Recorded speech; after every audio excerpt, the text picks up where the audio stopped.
Hello everybody and welcome back to the labs.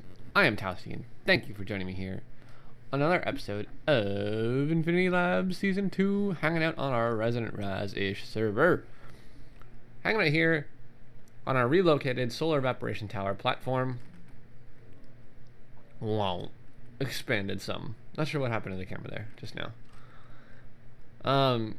I've done a bit of work. Actually, I've done a lot of work since I last recorded, and I just kind of wanted to go over some of it with you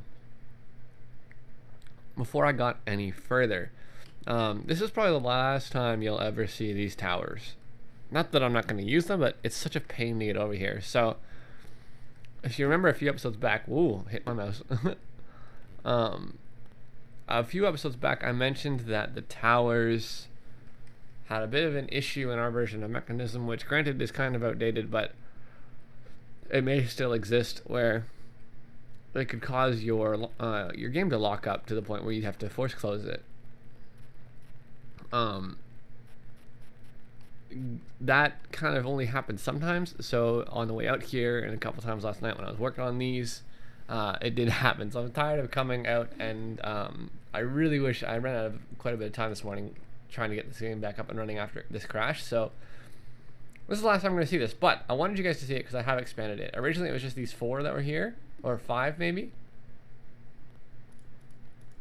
was 4. I added 1 for our power gen, and then the other day I auto-crafted a bunch and I added these other 5. So here's what's going on. We got water being filtered throughout this whole system. And then these 3 towers are taking water to create brine, right? And then these 3 towers are taking brine to create lithium. Now you can't really see that because it does it so quickly, but it is happening. Despite the fact that they look disconnected, they are actually connected and they are actually functioning the way they are supposed to. Like with lithium, it just kind of flashes there. See? So, I may be expanding this a bit further to double up these production towers, but I don't know yet. For right now, we're doing okay for our power gen. We're just going to head back home to show you that off a little bit.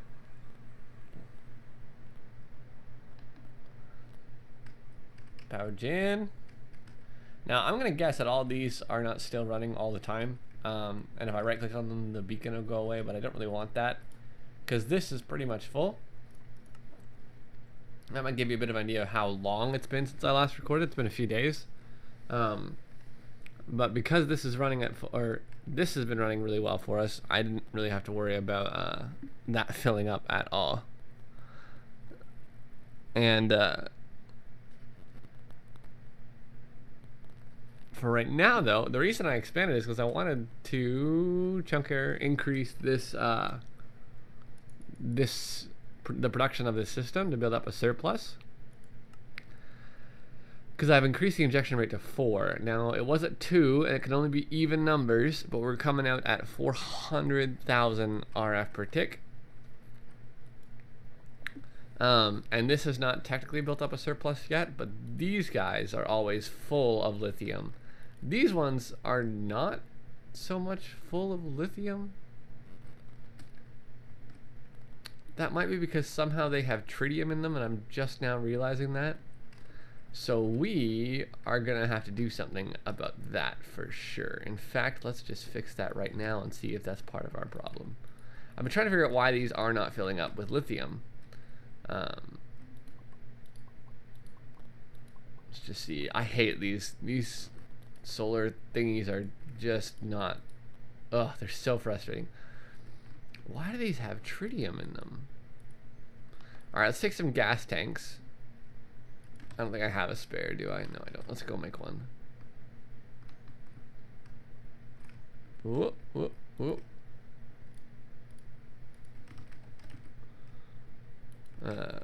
Tank.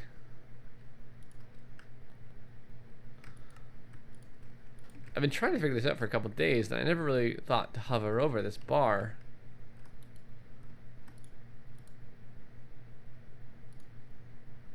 Shoot, that won't work, will it? I wonder if I pick this up. It says there's tritium in it. How did I do that?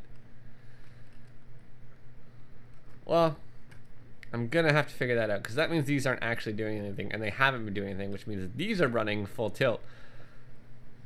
But we probably still have a surplus, to be honest. Yep.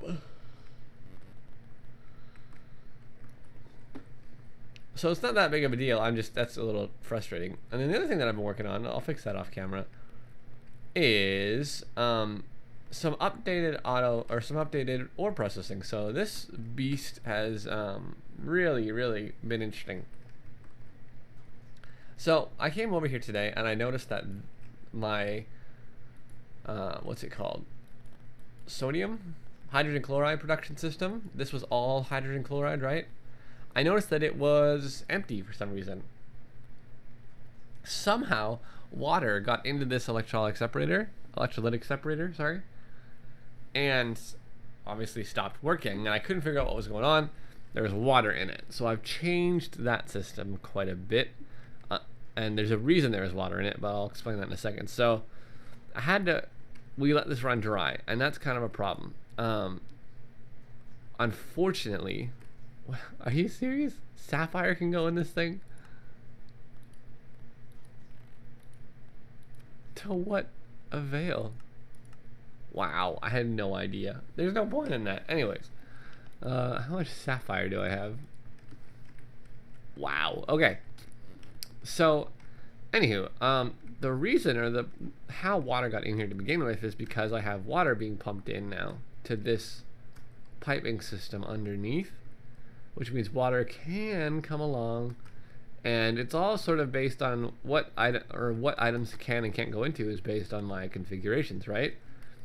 At this point, I shouldn't have an input on here at all,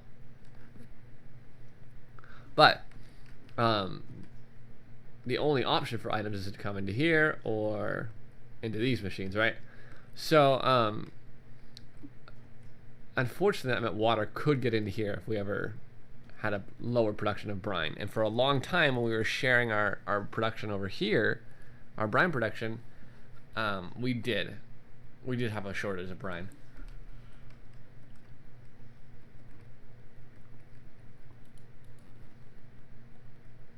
Yeah, unfortunately. So at this point, because the system kind of works really well when there is a buffer of fluids built up, until then it doesn't work so well.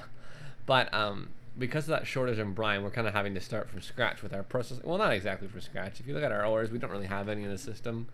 But what I've done is I've bumped it up to 5 times ore processing, and I always debate on whether I want to do this because it is kind of a task and a half to do, and I never really thought it was feasible. It's really hard to keep up the production of sulfuric acid with your ore processing, but this system actually works really well for us. So here's what's going on.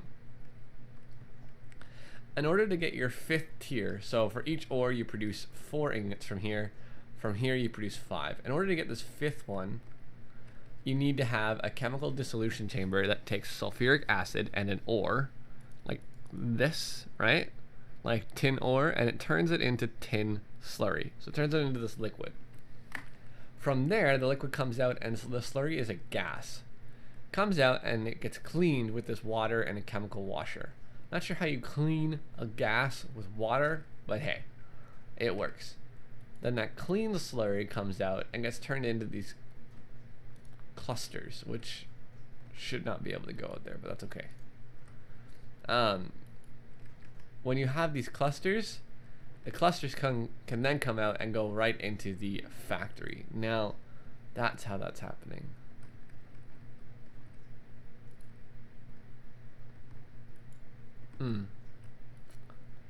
That should stop eventually. I wonder if I can just force like a piece of cobble or something in there.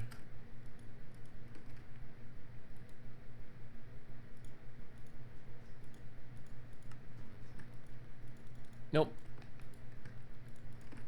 Anywho, so the clusters come out, right, or the crystals, sorry, and then they get processed down through the same system. This, when you have a quarry, like an ender quarry going full time, is incredibly overkill. You'll have more than enough ores, no problem, for most things. And even on the biggest systems, I mean, a good quarry, a good auto miner, a good world eater, you know, they produce way too much stuff. I've decided not to quarry anymore, at all. I haven't had a quarry running since that first ender quarry. If we go to the deep dark, the actual quarry is still there. I should go pick it up.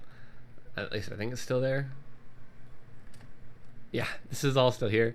This really shouldn't be here. It's not doing anything, and I'm not using it anymore. So it quarried all this out into dirt, which is great, but I don't need it anymore. I don't need it here. I'm not going to use it.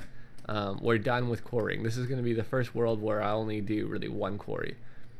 The couple digital miner runs and the one quarry, and that's about it. And then we're going to survive completely on our MFR laser drills. Come on. Get into my inventory. Ooh, ooh. So I will set up I think 3 more laser drills. Even though for now it's a pretty good balance between, I don't know why I came back over here. Oh, there's a node here. Hello, node. Hello. It's a pretty good balance between how much I'm getting and how much I'm processing. Keeping up with all of that. The nice thing about the laser drills is you get ores you don't necessarily get from quarrying that much of, or at all. Things like steel, for example. We have 10,000 steel ingots that come from the fact that our laser drills pull up steel ore. If we look at our cobalt and our ardite, we got 2,700 of those. 2,400 of those. If you look at our quartz, we got 10,000 nether quartz because we're processing through that. We got 10,000 Certus quartz again, which was something we were short on for a while. But that's still a slow production. That's kind of why I want to boost up how many drills I'm using. And then if we look at something like iridium, we got 1,600. Like rare materials that we have loads of. And so we're just going to let this run. The problem is that until this rebuilds its surplus, which it might not be able to do while this is running, we're not going to really keep up really that well. I mean, I guess it is keeping up. The thing is, I could pause it. You know, I could pause, and I think I will, just to see what happens. I'm going to put this on high. My concern is that we're going to just demolish our supply of sulfuric acid. And I think to combat that, I'm going to put a few more tanks in of sulfuric acid. Why use pipes when you can use pipes with a massive buffer? 1, 2, how many did I make? 3?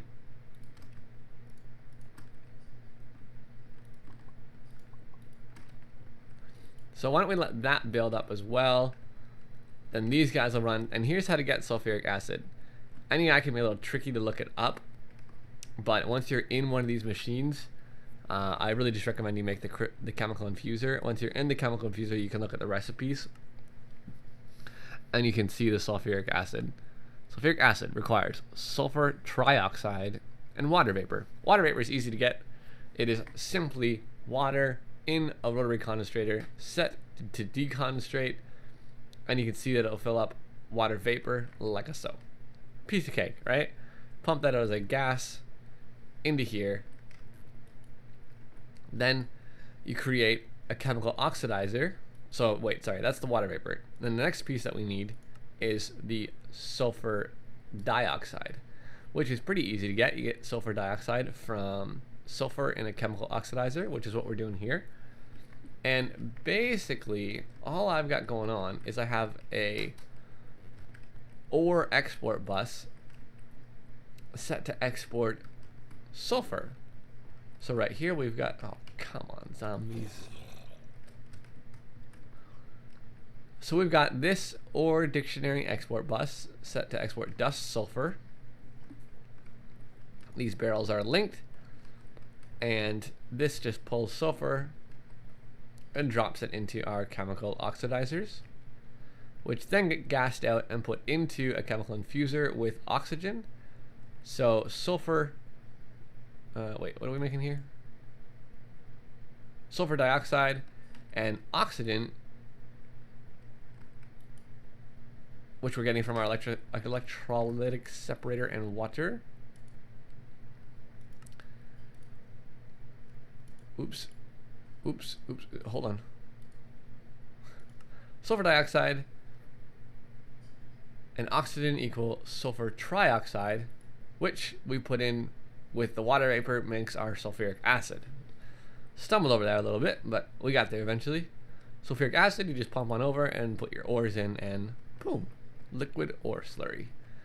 Now I have switched to this system where we are importing and exporting brine through Applied Energistics, because I didn't want to start handling my fluids that way.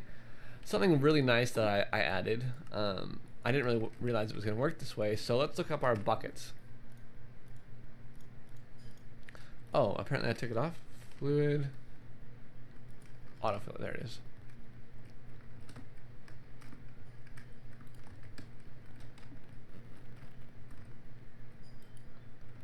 So if we go ahead and look at our buckets, you can see that we can craft all of these. Resident Ender, destabilized redstone, blah, blah, blah. These are all now craftable. Basically, whatever fluids we have in here, whatever fluid I have in here, it can just craft using a bucket. And all it takes, it doesn't take patterns, is having that fluid autofiller hooked up to your ME system. Now this is getting ridiculous.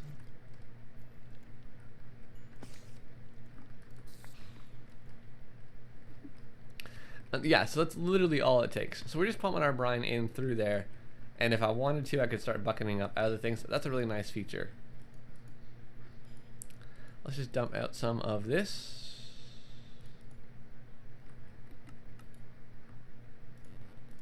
Now you may have noticed that we are kind of short on brine right now. That's actually not due to the buses, but due to the production of it. So you can see that our brine is flashing in and out because we're not really producing that much. The import-export buses are handling enough fluid. So all I'm doing right now is I'm letting this fill up, I'm letting these fill up, you know, taking care of business to make sure that we have our surplus back and we can handle our ore processing. Because of the rate that ores come in from our laser drills up here, which for some reason we can't see, which I'm okay with, although I'm a little nervous now. There you go. Right? They come in at such a rate that we can handle it without doing any massive scale production over here. But things are coming along nicely. The other thing that I wanted to show you, if I can find out where I put it,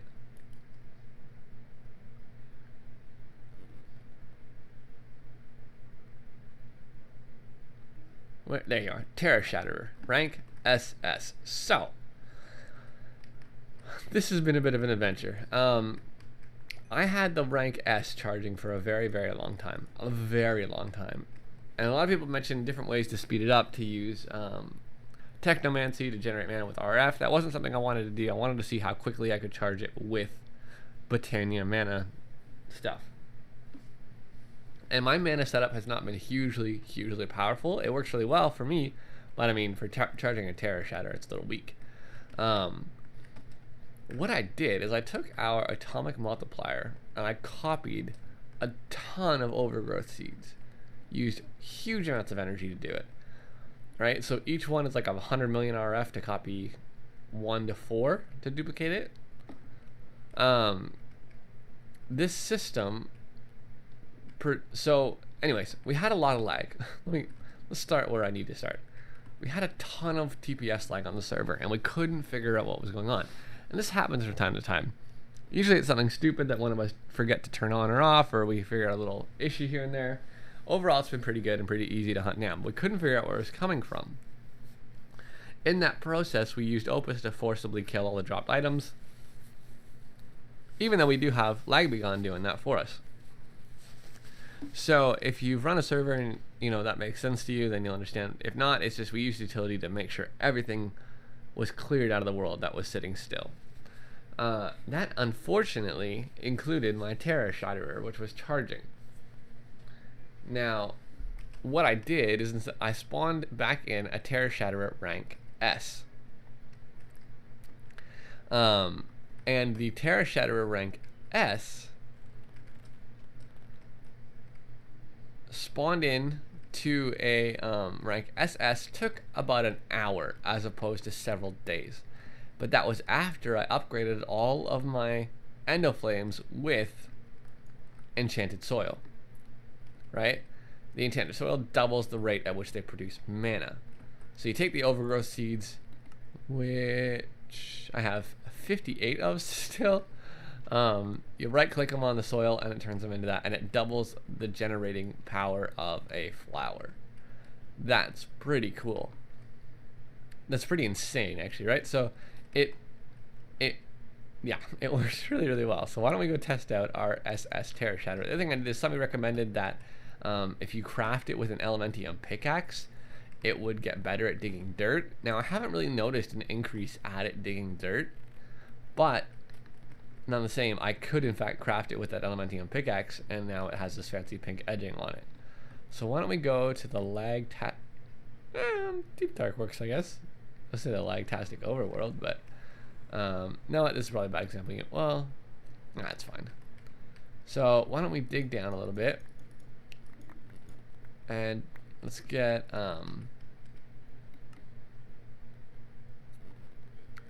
lamp, torch, something.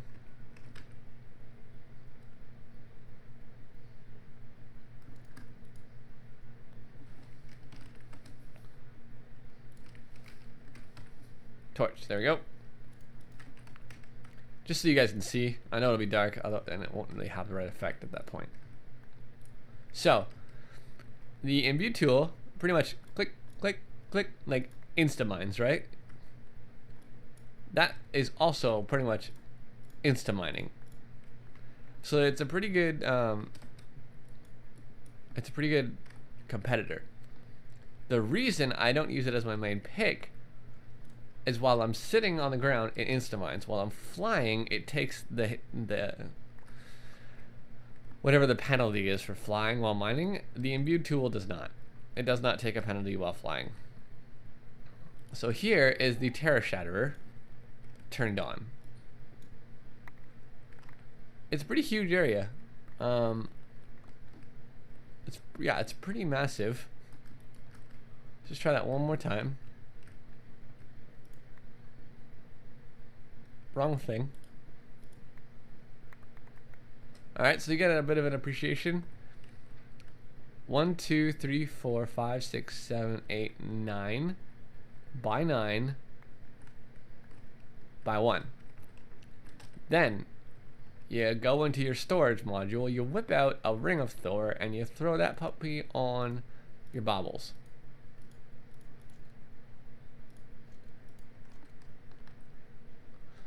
And you take your Terra Shatterer and you click it, and the world lags so much that blocks just start raining down from the abyss. Now, this is a little ridiculous. I don't know how this is coded, but I don't know that it's been done very well, because the Draconic Staff of Power can do a 9 by 9 by 9, or maybe even bigger. This, and it doesn't do this. And because of me digging that, everybody just got kicked off the server. Like, everybody timed out. I can dig the 9 by 9 with the Draconic Staff Power, no problem. Not an issue at all. And that was before we had a really well optimized server, which is what we do have. This doesn't. It's not okay. it times everything. It's so hard on the server. It's insane. And so I don't tend to use it, but it is fairly new in Britannia's development as far as the Ring of Thor goes. And we won't be using the Terror Shatter too much, but I did want to get one up and going just cause. So let's go on and get out of here.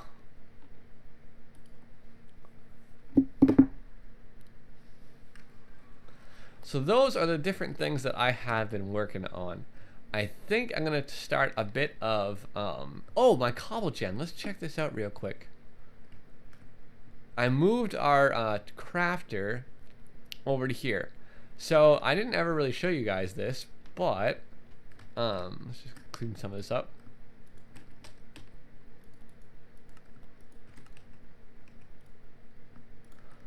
We did finish a single block of octuple compressed cobblestone, which can be smelted into a bedrockium, 9 bedrockium ingots, right? But that took ages. Right now we have 4 sextuple compressed cobblestone, and it's only been running for a couple of hours. Actually, about 8 hours since I set this up. I went a little crazy. I moved a crafter over here, right? If we come on down below, I set up a cobble gen that's pretty good. It is 4 transfer nodes with 64 world interaction upgrades, right? So each time it grabs, so I think it's once per second, it grabs 64k or 64 cobblestone, grabs a whole stack, and then 32 speed upgrades to get it up there quicker. And then I did it again, and I might add another one just to try and increase the speed. I want to see how fast I can get this. Now I will need to infuse it. You can see that infuse 0%. I will definitely need to do that at some point just to keep the energy down, because it's actually fairly expensive to run. But I want to get a better production. I may spread it across a couple. I definitely want to get a better production of bedrockium ingots going. I also want to get some farms going, just kind of for fun. I want to get move my oak farm over here, keep my, and just tone them down a little, make them a bit less crazy. Move a couple of the other trees over here, and also maybe the wheat farm will bring the forestry one over here. I want to get a potato farm going, a carrot farm, just get some fun farms going that create vegetables and stuff that we could supply the server with. Little moot, if we don't need to eat. If we ever did, I have 123,000 fiddle dews from the flawless greenhouse for one night that completely restore your hunger completely, and like 8 bars of saturation. So I just kind of want to do that for fun, and I do want to do it using golems because they're pretty awesome, and I haven't used them enough on my channel. So we'll be doing that a little bit, and there will be more of that coming from the Taco Hut series as well, which I hope you guys are enjoying, and I can't wait to get back recording as well. Until next time though, I have been Towsty. Hope you enjoyed checking out some of the progress that's been done. Next time we'll do some more stuff on camera together. This is more of a updatey, talky episode, but they have to happen every once in a while just to keep me sane. So, hope you guys enjoyed checking it out. Until next time, hang up your lab coats, and we'll see you then. Deuces.